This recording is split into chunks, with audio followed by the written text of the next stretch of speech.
안녕하세요. 운동이야기의 김 교수입니다. 자, 오늘의 영상은 로드엘라님께서 주신 질문을 채택을 했는데요. 자, 지난번 크레아틴 관련 Q&A에서 크레아틴이 상급자들에게는 그다지 효과가 없다는 것으로 이해를 했는데, 초급자이건 상급자이건 근력 운동 시에는 크레아틴이 고갈돼서 크레아틴 보충이 필요한 게 아닌가 질문을 드립니다. 상급자의 경우에도 근력 운동 후에 크레아틴 섭취가 필요한 것이 아닌가요? 저번 강의에요. 이번 강의를 듣고 제가 이해가 부족하여 질문을 드렸습니다. 이렇게 질문하셨네요. 먼저 이렇게 제 강의를 듣고 이해가 좀 덜 됐다고 하니까 제 책임이 더 큰 것 같습니다. 자, 관련된 질문을 가지고 한번 얘기를 해볼까요? 문제는 이제 크레아틴이 상급자에게는 그렇게 효과가 없는지 이 얘기를 질문하셨고, 그렇다고 하면 상급자들에게는 크레아틴 복용이 필요 없는 거 아닌가 이렇게 얘기를 하셨어요. 자, 제가 예전에 영상에서 주로 이제 어떤 얘기를 했냐면, 보통 이제 웨이트를 하는 보디빌딩 같은 선수들은 가장 큰 목적이 뭐냐면, 근비대를 일으켜서 그 근육을 좀 더 세심하게 다듬는 그런 작업이 필요한 사람들이잖아요. 그래서 이런 근비대를 일으킬 목적으로 가장 많이 섭취하는 것이 크레아틴하고, 그리고 아마도 프로틴, 단백질을 섭취를 많이 하지 않느냐, 이런 생각이 들었어요. 자, 그러면 크레아틴과 과연 이 프로틴은 과연 어떤 기능을 할 수 있을까? 이건데요. 먼저 크레아틴은 어떻게 보면 ATP를 만드는 에너지원으로서 중요한 아미노산의 질소 화합물의 일종이다. 이렇게 얘기를 할 수가 있겠고, 단백질은 말 그대로 우리 인체의 구성 요소죠. 에너지원이라기보다는 인체를 구성하는 구성 요소로서 주로 이제 벌크업에 관여를 하게 되는 구성 성분이다. 이렇게 얘기를 할 수가 있겠네요. 그래서 크레아틴을 복용하게 되면 에너지를 만드는 ATP를 만들기 때문에 어떤 근력을 향상시킬 목적으로 주로 크레아틴을 많이 섭취를 하게 되는 거죠. 보통 이런 웨이트 같은 거, 무거운 중량을 많이 들게 되면 크레아틴 소모가 가장 빠르고,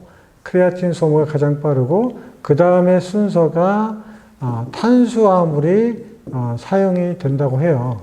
따라서 탄수화물은 그렇게 큰 소비는 일으키지 않기 때문에 운동을 하고 나면 크레아틴 소모가 빨라서 근육에다가 크레아틴을 저장하기 위해서 보통 크레아틴 보충제를 많이 섭취하는 것으로 이렇게 알려져 있거든요.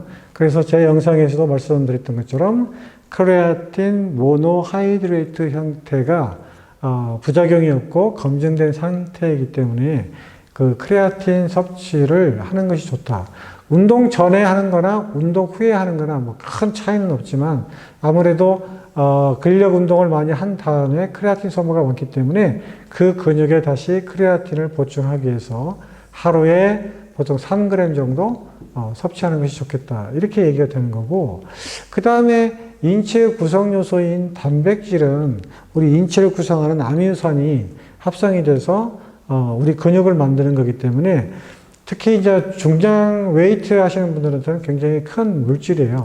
자, 그래서 일반인들이 보통 크레아틴과 그 다음에 단백질을 섭취를 하는 것하고, 그 다음에 운동선수들이 아니면 상급자가 크레아틴하고 단백질을 섭취를 했을 때, 제가 말했던 그 기준은 뭐냐면, 근비대를 일으키는데 과연 어떤 사람이 더 효과가 있느냐. 제가 이 말씀을 드린 거거든요. 자, 결론적으로 말씀드리면 이런 거죠. 100m를 신기록을 가지고 있는 사람들 있죠. 세계적인 육상 선수가 0.01초를 단축하는 것보다, 그 다음에 100m를 12초에 달리는 초보 사람이 1초를 단축하는 것과 과연 어떤 차이가 있을까? 여러분 보통 12초 달리는 사람이 11초 단축하는 것이 더 쉬운 것이지, 신기록을 갖고 있는 사람이 0.01초를 단축한다는 것이 정말 어려운 일이잖아요. 그만큼 이 웨이트를 하는 사람들이 많은 근력을 또는 근량을 키운 상태에서 조금 더 키우기가 굉장히 어렵다는 그런 의미를 제가 말씀드린 거거든요. 그래서 여기가 이제 숙련자고 여기가 만약에 초보자들이 크레아틴과 단백질을 섭취를 동시에 했을 때 누가 더 효과를 볼 수 있느냐, 이걸 비교를 해보면 당연히 초보자가 훨씬 더 효과가 있다. 그런 의미로 제가 말씀을 드렸던 거거든요. 따라서 숙련자는 이미 몸이 완성이 되어 있고 많이 만들어져 있기 때문에 숙련자들이 크레아틴과 단백질을 섭취를 할 경우에는 초보자보다는 그 향상 단계가 그렇게 높지 않다. 그 얘기를 제가 집중적으로 프로테인 쪽에서 말씀을 드렸던 거예요. 따라서 운동을 시작한 초보자들이 크레아틴과 프로틴을 복용하고 웨이트를 하게 되면 근비대를 일으키는 속도가, 성숙도가 훨씬 더 숙련자보다, 고수보다 더 빠르다. 이 얘기를 했던 거거든요.